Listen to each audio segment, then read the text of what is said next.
confidence and harmonizing with nature.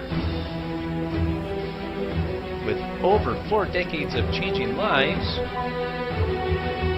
your self-discovery archaeologist,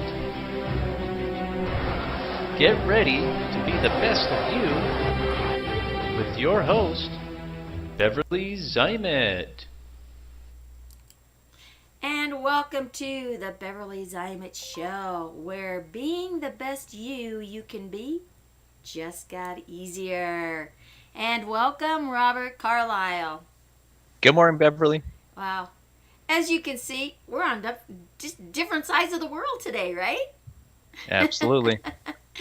So we're going to talk about a lot of interesting things today, and how being on the different sides of the world and what that can mean. Maybe going into a little bit of duality type of stuff. But we'll talk about a lot of interesting things as normal, right? So what does that mean to you, being on different sides of the world? Just that statement. What does that run through your head when somebody says something like that to you? Well, I think it's a mindset. Okay. So I would say if someone told me, boy, you're on the other side of the world on this, that means I'm probably thinking the direct opposite, or I'm not even thinking even anything close to what they had in their mind. Right. So, but just in general, it's totally the opposite. Right. It's a perspective too, right? It's how you perceive something and how the other person perceives it, an interpretation, right? So misunderstanding can happen a lot by just maybe one word, and especially if we're in different cultures and stuff like that. So it's important to be able to have that open line of communication. So if someone is saying or feeling or has that look on their face like, what planet did you just fall in off of, right? Mm-hmm. It's like, oh, obviously what I said didn't quite commute the way I was thinking it should, right? Right. Yeah. So. Yeah. So again, like in prior segments, I think it's important for people to, take a little bit of time to think about a response to when someone, has said something to you, and they're expecting you to be in line with what they're thinking. Like last night, I mean, I having a conversation with my wife. She had things that she wanted me to be in tune with, and I just was not in tune because I had a long day and my mind was pretty much worked. And I realized when I was doing quick responses, it was just agitating the conversation. When I was like calm and Right. think about it a little more, then I was able to come back with a more in line or in groove response to her. Yeah, because sometimes we just kind of just answer in duplication, like, oh, kind of what you think they want to hear, or something that's just repetition, what you're used to saying, because you're really not paying attention to what's Right. being asked, right? And so sometimes we get in that mood because, like you said, you're tired, and so you're just, yeah, and agreeing, and it's not about agreeing, right? Exactly. It's Yeah, it's like you're in DOS mode, or you're just using muscle memory for a response, and right. that could be very damaging. Yes, it could. It could. And to be able to recognize that and just say, okay, let me rewind here. Okay, let me listen 100%, and I apologize for, just kind of not paying attention. Let's start this conversation over and then go at it again. But being able to recognize that and to be able to man up or woman up, as it said, right? To say, well, I'm in the wrong. I'm not paying attention to you, and I'm not giving you the respect that you need. And so let's start this over. And that can take a lot sometimes. Absolutely. Yeah. And just to think of all the things that you put in your mind before a conversation. It's like, you know, I caught myself having all these other things in my mind when I should have been in the other conversation with my wife. Right. I was just like, I'm not ready for that conversation. I still got other things that I got in my mind that I want to sort through, Right. I just realized that if you can kind of like, I guess, park the car, Sure. and then get out of that, and then actually give Your full your attention. wife, yeah, Right. full attention. It really makes a difference. Right. Right. Yeah, because we have our days. We all have our days where there's a lot of activity and a lot of action, and so it's kind of like, okay, what just happened today? What do I need to have in alignment so that tomorrow runs smooth, or so I can sleep tonight without having it going through my head, right? So you're trying to, like you say, calibrate and put in the little boxes or whatever and wherever it needs to go, so that you can just say, oh, okay, done for the day, right? And then someone comes in with a conversation. There's multitasking and then there's unmultitasking, right? So when you're thinking a process and digesting and dissecting and everything else, and someone's in attention getting conversation, they don't work so good together, right? Yeah, it's yeah, going into having all these, I guess, thoughts in your mind, and then Right. they have their thoughts in their mind as well, and then they're all, it's like rugby. They're all coming together, That's a try to good go one. over that, try to get that ball to the other side, and whoever wins, gets wins the conversation. I find that, Right. put yourself in make yourself the referee, more of the the team versus the other team, Right. Yeah, and because otherwise you end up in friction, and then that just makes everything worse, right? yep, And yep, someone needs to step into that, and it might as well be you, right? When you're aware of it, and that's the issue. I think the biggest issue that people have is that they don't recognize that, because they're on that defense. It's an automatic response. We want to be on the defense.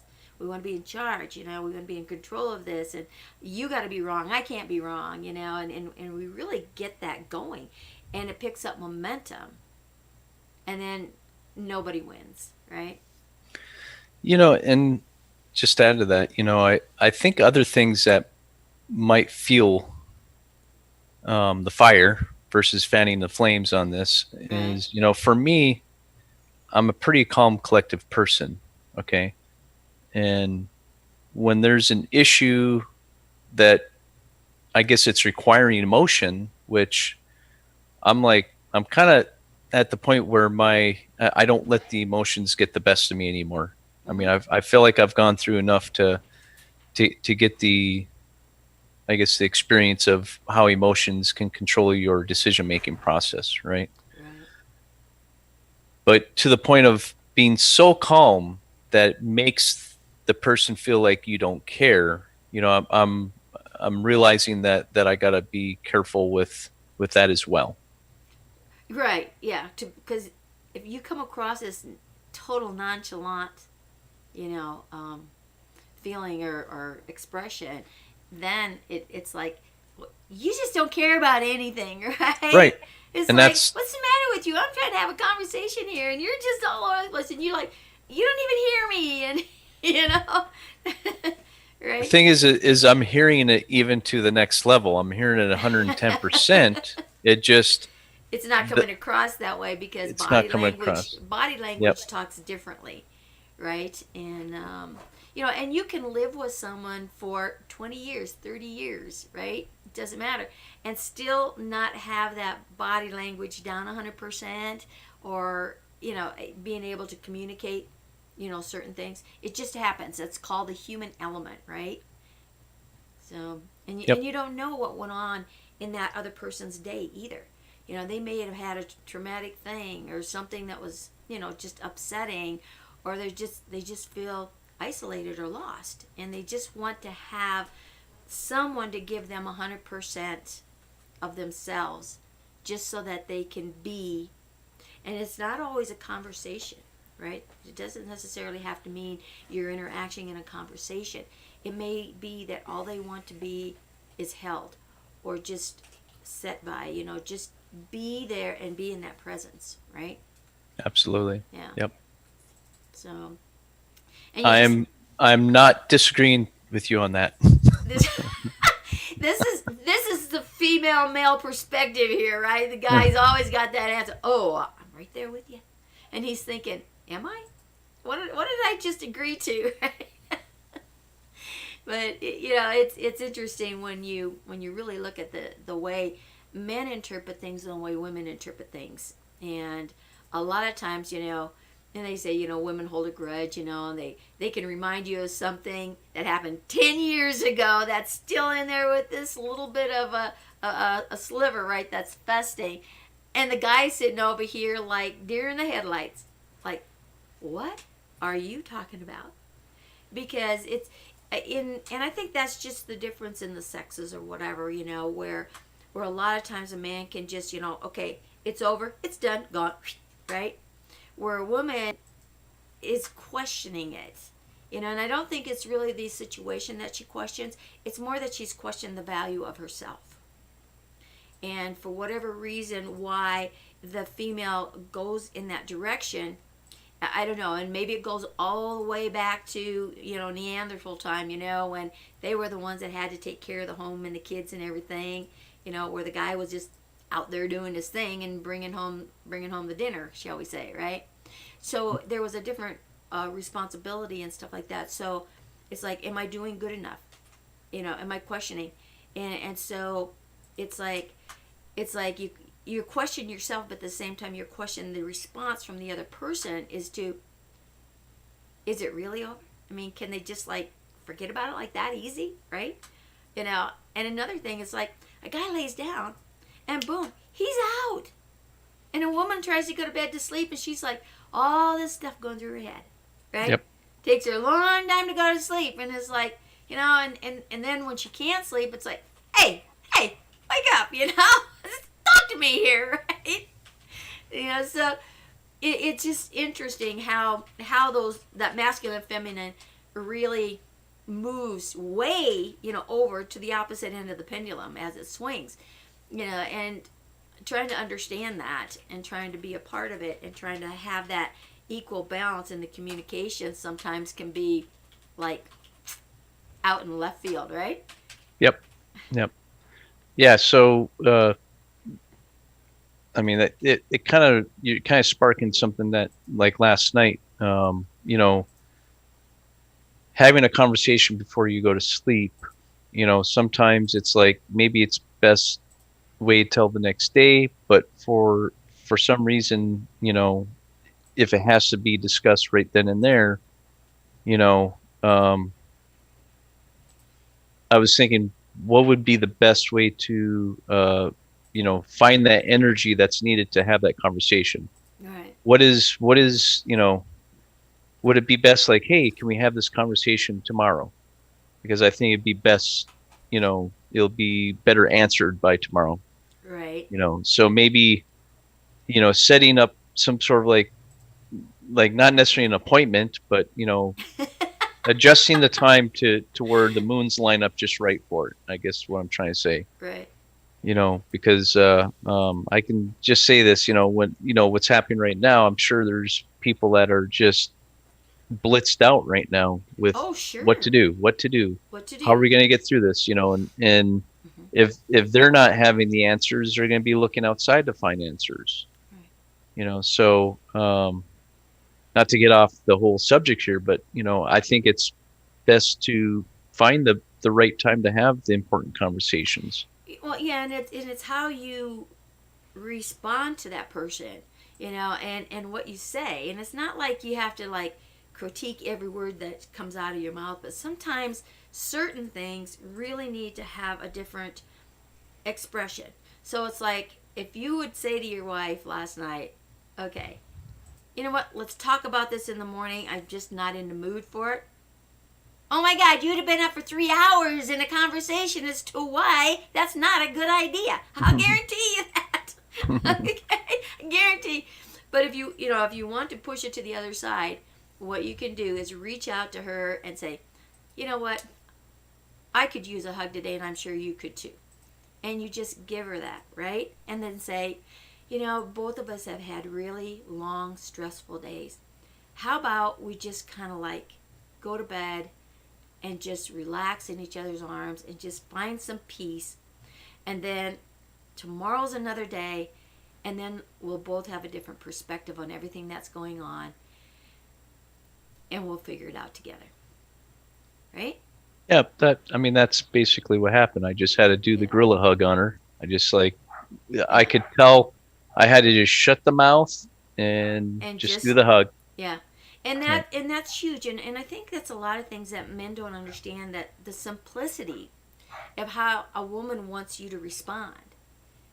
It's not necessarily always a conversation. It's not necessarily wanting you to fix it. It's just wanting you to be present. Present, right? And when you start to learn your spouse, it makes a difference, and so to be able to have that.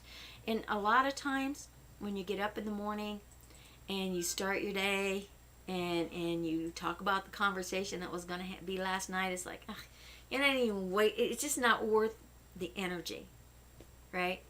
And I'll share a little thing that happened with a gentleman that we were together for 18 years, and we I had kids and they became his kids, right? I mean, so we were one big happy family. We really were. It's not that we didn't have our ups and downs, but we were also in business together, right? And so what we agreed to be able to work together and to live together. Our home life was over here, and our business life was over here. So once we walked out of the door of home and walked into the door of business, now we were no longer spouses on that level. We were business partners, right? So what transpired there, and sometimes we could get in some really heated arguments, about, what we're going to put on the shelf, or what we're going to get, and how you're going to do something different, and hash it all out, and so sometimes there's that little irritation that just kind of lingers a little bit, or whatever the case may be, or maybe it wasn't even between the two of you. It could have been some event that took place. Could have been a customer, or something to that effect, or maybe you come in and the water pipe busted, and you had product all over the shelf that was now like, oh my god, it's call the insurance company, right? So there's all kinds of little things that can happen at work that need to stay there. And I noticed the same thing, even at home. If there was a disagreement at home, with a project, or where we're going to go, or whatever the case may be, right? When you walk out and you enter into those other arenas, what I have found, going from one or the other, doesn't matter if I'm going from home to business or business to home, and there was still that agitation, what we agreed to, and then you try to pick up where you left off that next day, or later in the day if it happened in the morning or something, it doesn't work. It's like there's just like no energy. It's not the same thing because it's not in the moment, and it's like, why bother? It's over. It's gone. It's done. So I found that our balance in our home life and in our business life completely changed when we closed the door and walked out into the other environment, because when we came back in, it just wasn't worth it, right? Have you ever experienced anything like that yourself? We both me and my wife, we actually ran a restaurant together, Mm-hmm. and I can relate exactly what you're talking about. It is very difficult to separate, personal business when you're both in the same business together, Right.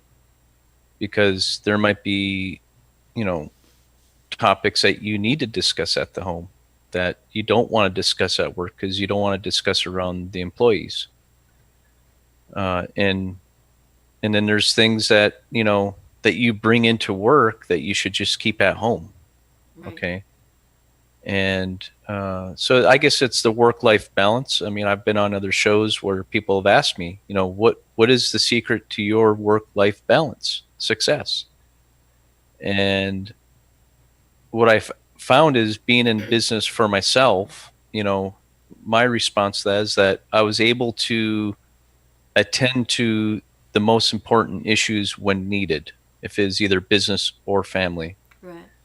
And and then they asked me, well, give us an example, So I said, so yeah, great example. So I'm work. Restaurants basically are almost like 24/7. So they're usually open at about 6 to 8 o'clock in the morning, starting with the back of the house coming in to get things going, and then they're usually closing the doors around midnight. Right. So if you think about your personal time is pretty much you got about 6 hours, and in that 6 hours you still got to go to sleep. That's right.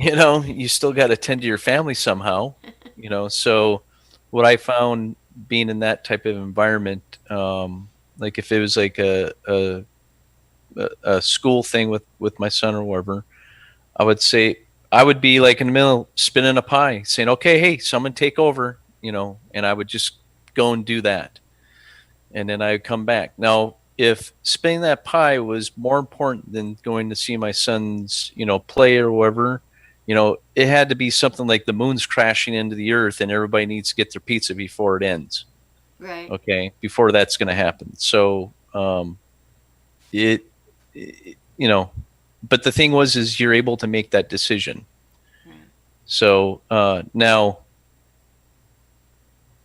I don't know. Maybe it's different in different businesses, but in the restaurant business, I would be home. Usually I get home around 7, 8 o'clock, and I would have the managers call me. So it's like it really wasn't. I should have just stayed at work because it would have been easier, and my phone's just ringing off the hook. Right.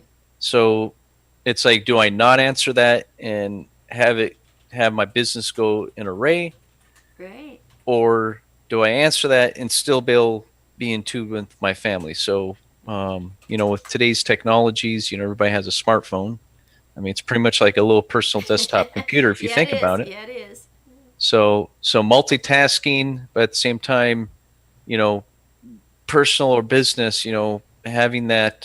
Now, this another thing. I mean, there's times where I treated my employees like they're like my family. I mean, I would bring my managers over to my house and I'd say, "Hey, what's on the plate for this week? What's the specials? What are, and I make them feel like they're part of the family so that, it made the business run smooth, but again, business is business, Right. and you got to separate that. So, Yeah, and I think restaurant business is probably one of the hardest because it's not just a 9 to 5 type of hour type thing. It's a lot of hours. Sometimes even if restaurants are open all day, but there's so much that goes on, like you say before.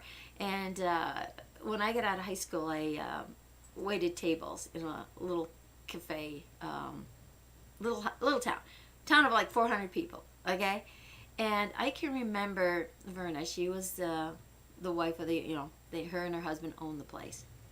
And she told me one night we were sitting there cleaning up and we're just kind of talking and trying to relax. And she says, Beverly, let me give you a word of advice. Don't ever start a restaurant because it takes your life. It's worse than being married ever could think of being, she said. I remember those words so loud and clear because you have to be there hours before anybody else shows up, and then you're still here hours after they all go home, right? yep. And that doesn't leave a lot of time in between, And her daughter and I, we were about the same age, and we talked, and there was a lot of things, and there was some bitterness there because she had to be, as a family owned, so she had to be there waiting tables and stuff rather than being sometimes at school events or going to the games and things like that. So I think every position has its issues or whatever. But I think, looking at a lot of the different businesses, I still have to say that restaurant business has got to be the most challenging, because of its hour structure. There's not just an 8 hour work day, it's Well, I would say, just speaking from experience, yes, the hours are demanding, uh, but also you got to look at all the moving parts. Okay, and there's a lot. there is. I mean, to run a restaurant to where you have a quality product, and if you think, I mean, food is actually very dangerous if it's not handled right. Yes, very So true. so so I remember going into work. The biggest stress is like, what if someone gets sick?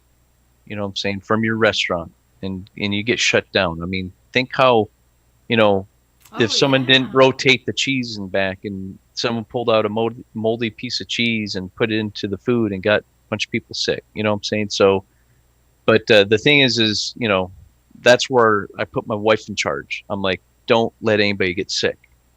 Watch Right. everybody like a hawk. Make sure they're washing their hands. Make sure they're doing the proper procedures for food handling. Make sure that we're ordering the we got FIFO, first in, first out. There's a lot of things that were happening that in that type of a business you can't take for granted. You always have to Oh be right. going through that 100 block checklist to make sure it's on point. Yeah. So, but yeah. So I call it wearing seven hats, because you got to think all the departments that need to be maintained. At any time you have to switch that hat. Well, sure. And if one of those goes out of sync, it's like you. It's like Throws it losing. all off. It's like losing the link in your funnel, right? Right. Have a dishwasher not show up on a Friday night. Oh Let's see my how well your business gosh. works. It doesn't go very well. No, because then somebody has to fill in the blanks, right? And that somebody usually is you. Yeah. You can tell the mood of the night if you don't have a good dishwasher, Oh, is that right? because everybody's upset. If Whoa. the dishes are not being cleaned and they're not being cleared, and they start breaking and people start waiting, no Oh, silverware, customers at the door waiting, they're like, I don't understand this. I see three seats open. I can't sit down. Well, that's because the dishwasher needs to wash them. I mean, there's a lot going on that, uh, just that one department. And the thing is I would always spotlight how well, I'd always bring the dishwashers out. They're the first people I would talk about in the restaurant business. Anytime we had a function, I would bring them up and say, hey, I just want you guys to, know who's really the backbone in this operation. Okay. right. And I would always bring the dishwashers out first and give them praise, and have everybody tell them that they're doing a great job, because that's actually the toughest job in restaurant. I mean, there's many times where I had to jump on the pots and pans. I was a rock star on the pots and pans. Let me tell you that. And you weren't banging them, right? I was just like, and the thing is when I was in that position, I had to take the chatter and everything, because that's the position I was working in. Like, Right. the cooks are like, hurry up with those pans, you know, Right. and I would say, yes, sir. I'm like, gonna get them there. Almost there. I was like, wow, this is backbreaking work. And it's So interesting because that you say that, and put it in that perspective and clarity because, um, I've heard a lot of people say, well, they're not they're not the short order chef, that they're the dishwasher, and a lot of people look down on that dishwasher, but now realizing that wow, they actually run the show. they do. Wow, that really changed my figure. I mean, it's not that I was putting anybody down or anything, but it's like I didn't realize that the responsibility that a dishwasher actually has in that line of business. But it would make sense now that you stated it. That really makes sense. Right? The dishwasher would get the most attention, because if something's not going right for some reason, it's the Right. dishwasher's fault. Like, hey, someone just spilled, a glass of juice out there. Go clean it up.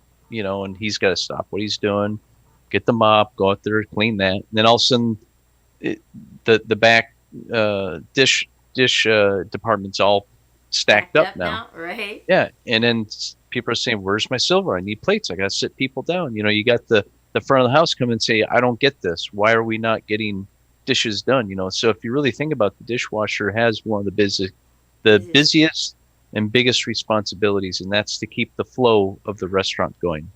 So if there's no utensils or, flatware or whatever, plates, you're not eating.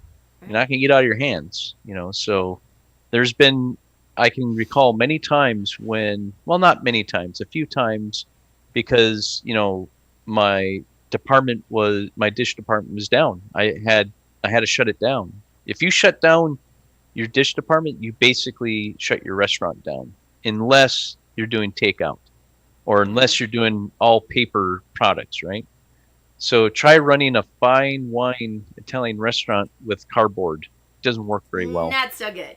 Not so People are like, good. "What is this?" And I said, "Oh, I apologize. Our dish machine's broken, so I have to serve you with this pizza box. Right. We don't have any pasta unless you want takeout." So there's many times, and I tell you what, it really hurt the business. I mean, it Oh, was a matter of, sure, sure it would. making, 5 to 10 grand on a weekend, to only getting, like $1,000, because you don't have the proper things in Right. place. Right. So I know we kind of veered off into the restaurant business, but Yeah, you but know, you just take that scenario now. Take that scenario, and how can you put that into your own personal life? Just in your personal life, not business or anything, right? And who is that dishwasher? Who's the one that keeps everything running in order, right? What happens if that person isn't there, or if that person happens to be sick that day? And usually that falls on the mother or on the wife, right? Because it's that positioning that taking care of the household is the woman's job, right? Not necessarily in this day and age when both parties are out there working. And then if you're a single parent, it's whether it's tough. male or female, now you've got another challenge. And so, again, putting on those hats, as you said, you know, how are you making this run and run efficiently, right? And with children too, it's like sometimes they need to have those responsibilities to start picking up the slack to make things start to run smooth. And that's kind of what we did at home. We tried to change it every day. It's like, okay, so today you're in charge of making sure the kitchen is cleaned up and dinner's ready, at such and such a time. And then the next one is make sure that the house is all swept up and whatever. And then the other one, make sure the laundry is downstairs and sorted, or whatever the day is. And it's like, this didn't work. So we started shifting these chores to one full week at a time, and then things started running a lot smoother, right?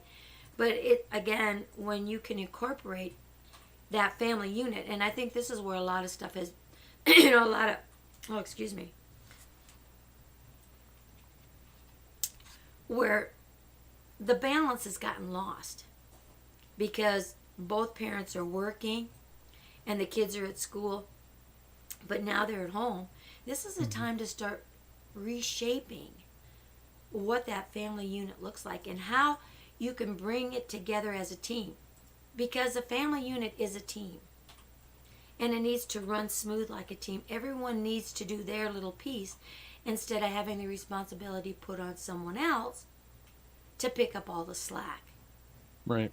right? Uh, I My experience with having a family team.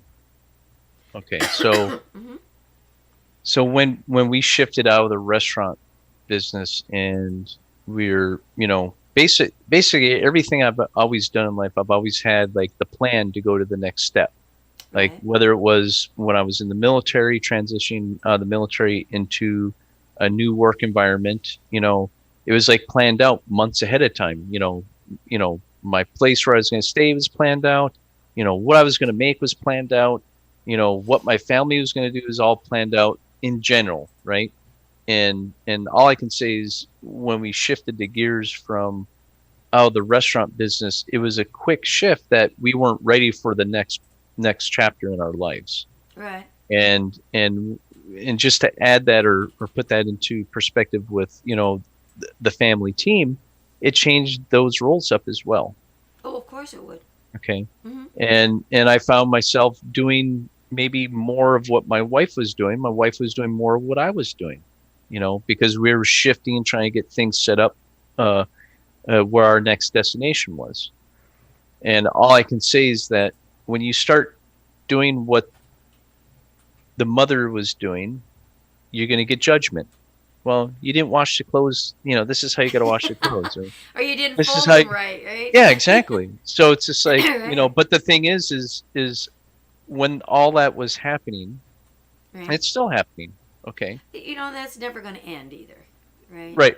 But my point that I want to make here is that you might be surprised of what the other person goes through on a daily basis. Right. When roles are changed. When you change those roles up, Right. and believe me, it's not going to be, at first it might seem fun. Oh, like I told my wife, oh, this is so easy. I mean, are you kidding me? This takes 5 minutes to do. Why do you say it takes a whole day?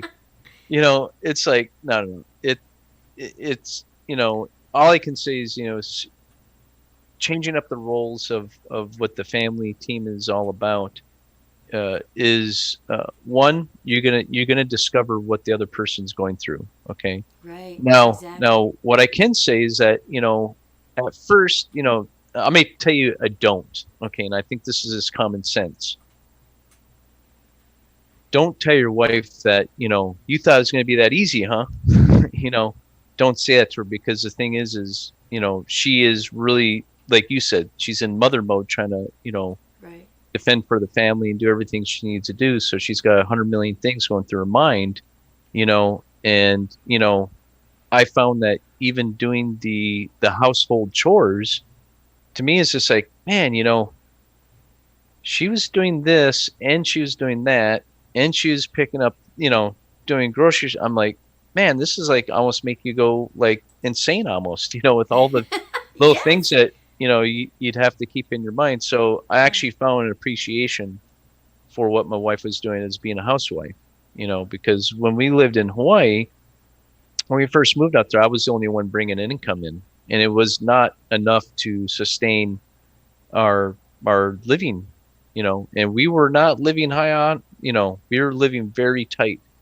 And I found myself living off my savings in order to be in Hawaii. I said, this isn't going to work for us. I said, we're Right. going to have to move back where you were, and the thing is, you can't go to your company and say, well, I need this much money in order to live out there. They don't work like that. It's like, Right. well, that's what the position is. We're not telling you your wife should stay at home and be a housewife. Maybe your wife should go and work. You go tell my wife that. Okay. I'm like, so it's like, that environment that I was in, I thought I had it figured out, but I didn't. But Right. we did figure it out. It took about a year and a half, 2 years to get us, back out of the hole, Sure. and then as soon as I went in the restaurant business, boom, back in Yeah. the hole instantly. I'd always tell everybody, I'm like, yeah, okay, imagine yourself. There's a big hole right here. You guys are dancing around this hole right here. Okay. Now, way down, about 2 miles down, there's me going, hey guys, help me.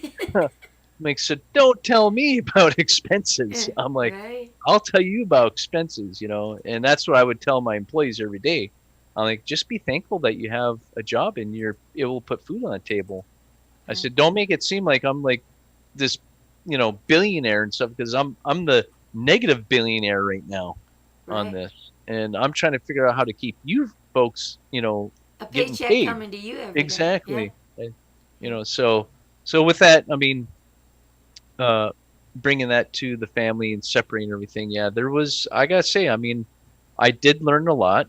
And if anybody's out there, if there's any viewers out there and they're going through something like this where they're running a business and they got to run a household as well, you know, I'll tell you this right now, you have to know when to flip that switch. Exactly. Okay. And how you flip that switch is how you're going to plinko that chip to get through a day, a week, a month. Okay. Yeah. And first, by all means, please take out the emotion when you go to work. Oh Don't my bring your gosh. emotion from Yeah. work, or don't bring your emotion from home into work, because that will That'll set your take you. business off. That'll It will take you down. put it like this. Yep. It'll Yeah. take you down in a hurry. And it takes time to build that back up, meaning it might take a month to get your employees' motivation back where it was to where they're working, at the level they should be working for you to pay them. Because if you bring that morale down, guess what? They still get paid. That's right. That's right. It just And you can't afford to lose them, because then you're really in trouble, right? you lose, say you lose a cook or A like a manager dishwasher. or even dishwasher. Tell you what, that will cost you average 17,000 to 30,000 a year. That will cost you because tell you what, you got to bring in more people. Right. People are going to be going on overtime because they got to cover down.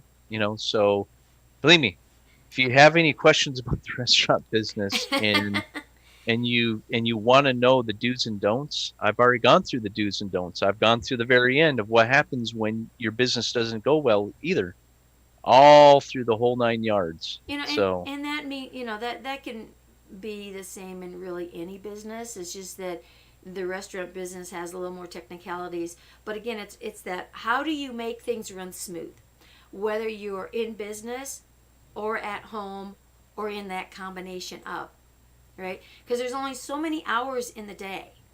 And like you said, when you started changing places, and your wife was at work with you, but there were still household things that had to get done, so when you go home at night to try to chill, you have another whole world here that has to keep clicking and running through things, right?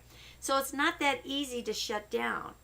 A woman automatically goes into it because that's just her instinctive, being. Where a man, his instinctive being is, oh, I've been at work all day, so now I'm coming home, I can just relax, right? Not so much, especially in this day and age, and I just really feel blessed that we were able to teach our kids the things that we did, because watching them as adults now and how they performed with their children as well, it was just a beautiful thing. It's really a heartwarming thing for a parent, both parents, to be able to see your child go out there, function in a business world, and still be able to go home and work in that unit and assist the other person, because you're both working, right? And so it's not a responsibility for one person, whether it's business or at home. absolutely. I feel like I grew up in the medieval times, even though it was in the 80s. Okay. Yeah. And my parents were old school because their parents were old school and everybody's Right. old school, right? And I don't know if we're still in old school, new school or what, but all I can say is that I think with how uh, parents do discipline and teach and mentor their kids is different today than it was back, Oh, yeah. 30, 40, 50 years ago. Okay. It's like all I can say is if my dad said something or if my mom said something, there's no question. There is no question it. You did exactly because that's the way they grew up. Right. But now it's like for some reason it should be questioned and there should be, like you're saying, there should be options for them, which I totally agree. You But know, again, it's that communication. It's having that communication, communication, right? absolutely. And Because it's not that the parent is trying to be bad to you or nope, trying to treat you, wrong. It's trying to give you the basics. The basics have never changed, regardless of what it is, right? When you absolutely. have that foundation and that respect and that honor of the other person, and you're working together in a unit as a team, and not pointing fingers and not saying that, oh, to do dishes is beneath me. Are you kidding me? Right? Or to scrub the floor. Oh my God, go get a janitor to do that. Seriously? These are things that need to be known. So there has to be a basic, that base has to be there, right? And that will make you a stronger person and a better person when it comes to doing business. And that's what this show is kind of all about, is what is it that you can do to be that best you that you can be, right? What is it Absolutely. that makes you better every day? And it's not putting yourself above anyone else. We are all equal. And every one of these positions that are out there, there's billions and billions of different kinds of jobs and labels on these jobs and everything, right? What happens when you pull the plug? Just like you were saying, in the scenario with the restaurant, you pull a dishwasher and the whole scenario suffers, right? Yep. Right? So what is suffering in your business life? What is suffering in your personal life at home, in that home life? Take a look at that. And what can you do as a unit to repair that? Sit down with your family. You got plenty of time. You got plenty of family time now, right? You don't have to make family time. It's there. It's been made for you. How are you going to start running things differently and keep things moving in that manner? Because I think right now it really is a time to reset and to reshift and take a look at what is going on in your home life as well as your business life. Because the business life is shifting too, right? Everybody's home. Yep. So it is a work from home world right now for the most part. What are you doing to balance that? What are you doing to keep that in effect? Right? So we all learn how to be resourceful and come together as a family and discuss that as to what can we all do now here as a team to make this work so we can continue the lifestyle that we're used to and make it even better and still be a unit and have that family connection that's been lost because of travel time to and from work and things like that, right? Yep. Right? And what's happening right now is, business and family is mixing right now. Oh, yeah. Oh, very, very hardly mixed, and again, we're not used to being around around each other for that many hours at a time, right? Because of going, the wife goes here, the spouse goes there, and the kids go over here. All of a sudden, you're in this little square space 24/7, right? And I think it's the best place to be. So make the best of it. Start communicating. Work together as a team. And when this whole little change is different again and we're able to, go outside of and do, what we're doing, get back to some normalcy and everything, right? And how is your world going to change? The kids are back in school. Are you going to be back in that little office cubicle? Or are you going to say, you know what? I don't think I really need to go there. I don't need to spend 2 hours in traffic a day.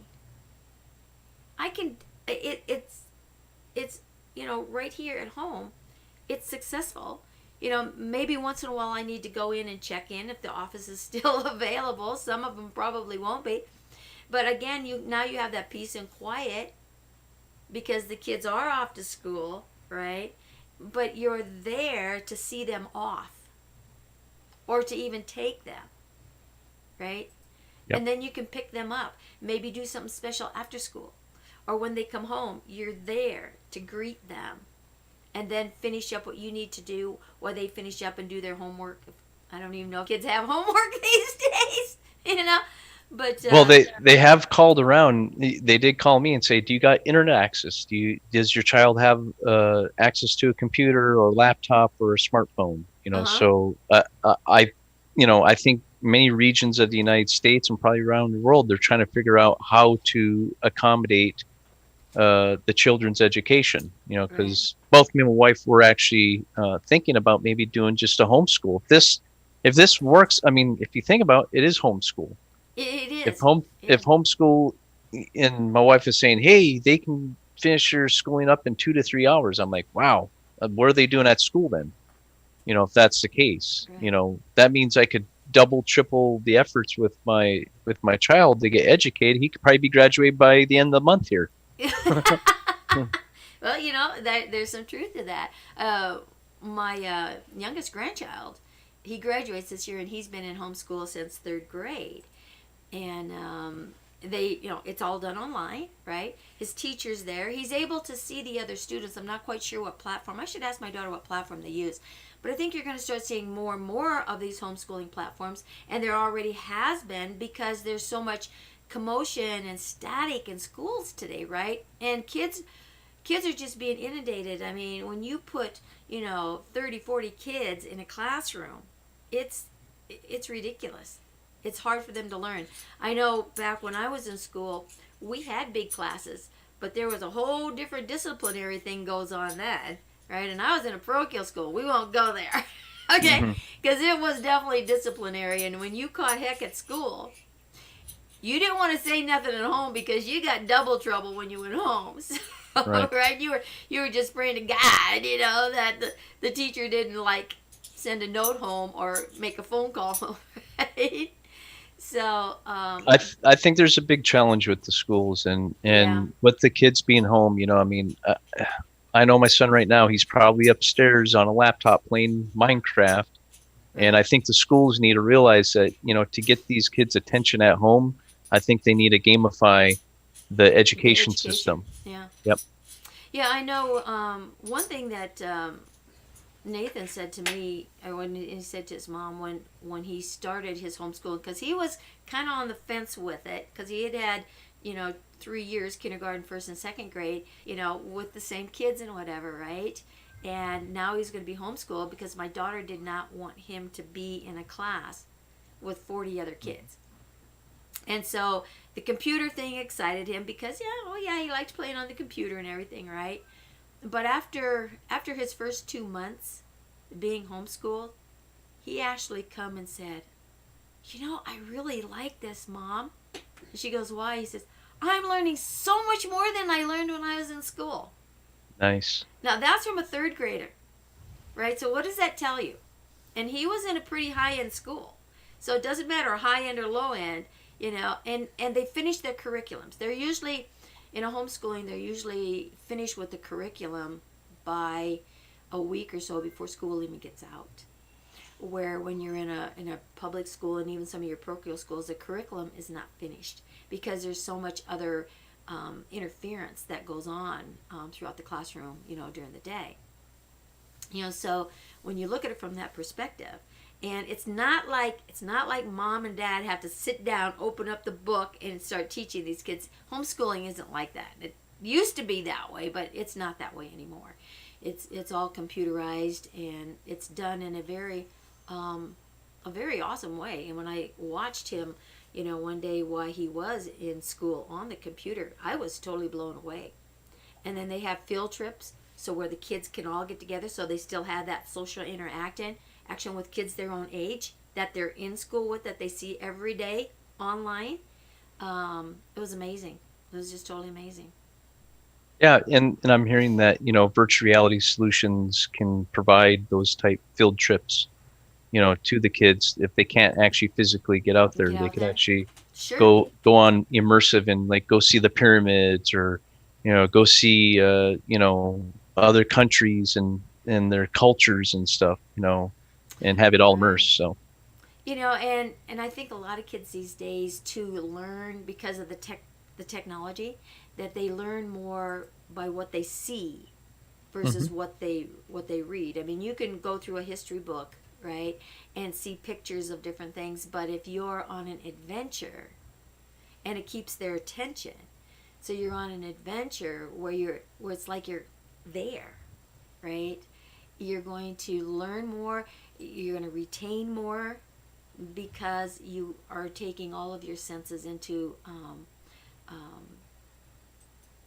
into form, right? Because you're hearing, you're seeing, and you're feeling, right? So it's like being on a live adventure, like you said, through that virtual reality stuff.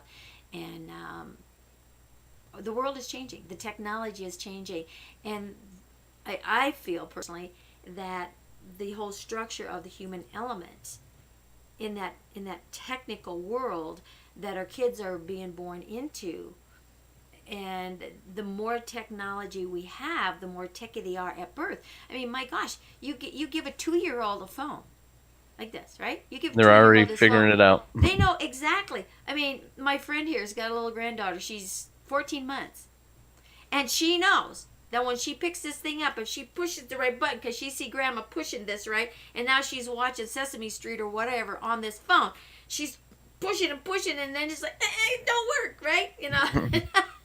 Yeah, so they know, right? And you look at life. Life has become technical, right? It's all technology, It's and advancing. oh, it's advancing so fast, you know, and just what we're doing right here, the advancement and the steps and all the behind the scenes and little parts and pieces that, you know, go into putting a show together like this, it's a lot. But once it's in place, you know, now you got to just make it run smooth. So, gosh, I think we're up here. We're on our hour. We might even Yep. gone over. You know, we could talk a lot about this. You know, so Robert, do you have any final tips that you could give our audience today? Take a breather before you make that decision. Oh, that's good. That's wise. Yeah, a man of few words, and they're powerful when he speaks them. So, thank you all for joining us today. I hope you enjoyed our conversation. And if you'd like to chime in, please comment below. We will definitely get back with you. And if you want to be a guest on the show, there's going to be a link up above here. Click it and book a session, because we'd love to have you on. Doesn't matter what part of the world you're in, we can be reached. Why? Because look at this technology, right? So let's go out there and be that best you that you can be, because Robert and I are going to be the best we can be for the rest of the day. See you all on tomorrow's show.